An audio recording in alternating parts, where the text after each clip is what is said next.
मधुबनी जिला वासियों को नमस्कार। मैं डॉक्टर नीलेश रामचंद्र देवरे, डीएम मधुबनी। आज मधुबनी में नए 5 केस कोरोना पॉजिटिव पाए गए हैं। ये सभी पांचों के 5 लोग एक ही फैमिली से हैं, पट्टी टोल झंझारपुर के रहने वाले हैं।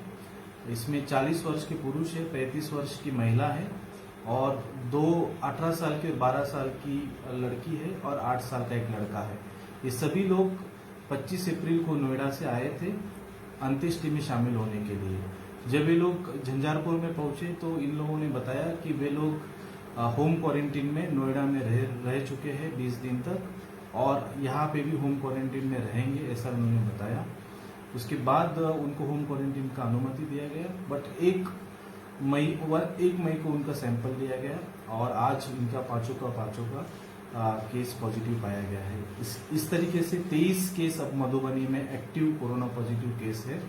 आप सबसे गुजारिश है कि आप लॉकडाउन का अक्षरशः पालन करिए, बाहर जाते हैं तो मास्क का जरूर से इस्तेमाल करिए और एक दूसरे को जागरूक करिए और हम लोग इस कोरोना की लड़ाई में जिला प्रशासन को आपका पूरा सहयोग दीजिए। धन्यवाद।